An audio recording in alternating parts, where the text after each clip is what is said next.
Grokka 3, the Purge of Veritus. Grokka da Sneaky wasn't just any orc anymore. No, by now he was something much greater.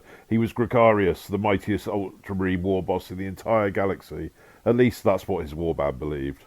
And now Grokka was practically the real deal. After their last skirmish with the Ultramarines, Grokka's boys had looted a treasure beyond measure. Real, authentic Ultramarine armour. Genuine ceramite, gleaming blue with skulls, eagles, and even official-looking scrolls plastered to the breastplate. Sure, it used to belong to an actual Ultramarine, but now it was Grokka's. This time there was no pretending. Grokka was legit for two important reasons. First, Orky belief could make anything real if you believed hard enough. And second, Blue was lucky, and everyone knew a lucky orc should be unstoppable. With real Ultramarine armour now on his back, Grokka wasn't just lucky, he was invincible. After all, how could an orc in proper gear ever lose? This was no longer just a cobbled-together illusion. Grokka stood tall, clad in almost genuine Ultramarine armour, his bucket helmet replaced by a proper one, albeit slightly too small for his tusks, and his warband naturally followed suit. Inspired by their warboss's grand illusion and new, real armour, they began to cobble together their own Ultramarine gear. Of course, the results were mixed.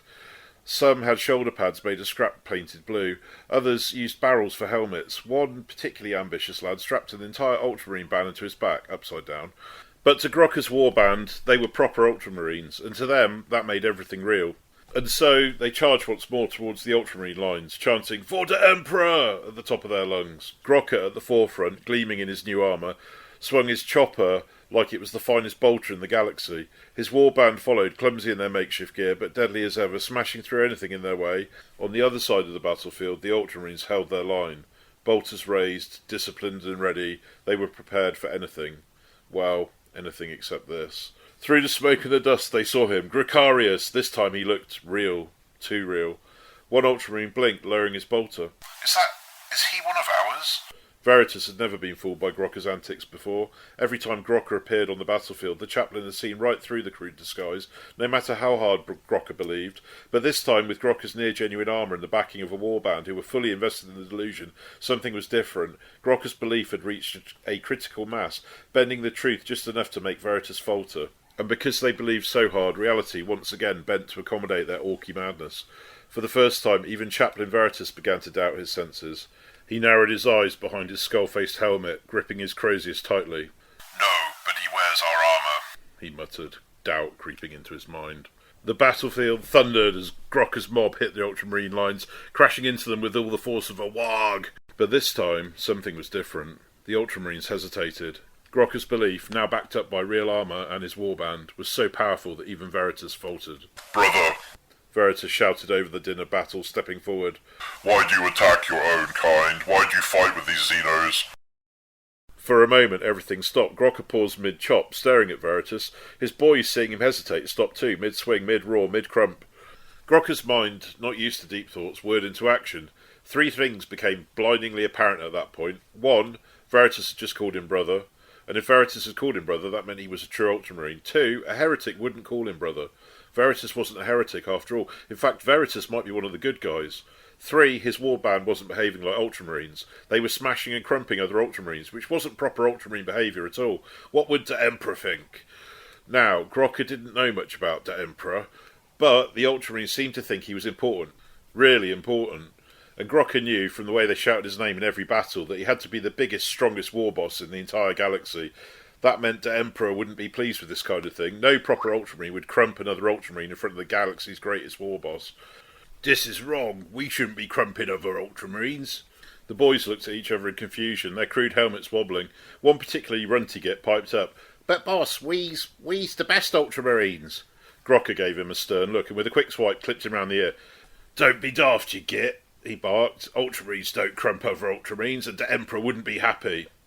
The runty orc winced, rubbing his ear and shrinking back into line. As soon as Grokka mentioned the Emperor, the rest of the boys, without hesitation, trying to salvage some kind of unity, raised their choppers and cheered in unison, "For the Emperor!" Grokka nodded, satisfied with their loyalty. "Veritus just called me brother, so he ain't no heretic." A moment of silence stretched across the battlefield, and then, as if by instinct, the entire Orc warband, still in their mismatched Ultramarine gear, raised their choppers to the sky, and in unison, once again roared, "For the Emperor!" "So, we's done here?" one of the boys asked, lowering his chopper, not sure whether this would also incur the wrath of Grokka. Grokka thumped his chest plate, denting it slightly. Yeah, we's done here. This was all a big misunderstanding. We's going to go home and think about what happened here today. And with that, Grokka turned on his heel, his armour clanking as he marched away from the battlefield, his boys following close behind, still confused but trusting their war boss's wisdom.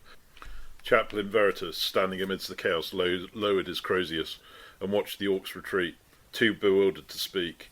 As the dust began to settle, something strange caught his eye. He squinted through his helmet's visor, and for a brief moment he could have sworn. No, it couldn't be.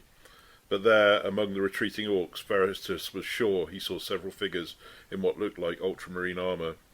Shaking his head, Veritus muttered to himself, "By the Emperor, I could have sworn I saw some of our own among them." The absurd thought lingered in the back of his mind as the orcs disappeared over the horizon.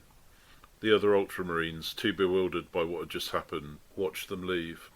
As Grokka led his mob away, he muttered to himself, "Maybe I's not supposed to crumpoomies after all." But one thing was certain, he would return, always lucky, always blue, and now definitely an ultramarine. I hope you enjoyed that one. And remember to like and subscribe and share and whatever else. And there should hopefully be another one appearing soon-ish. Anyway, take care. If you don't subscribe after listening to 3 of these, you must be a proper git.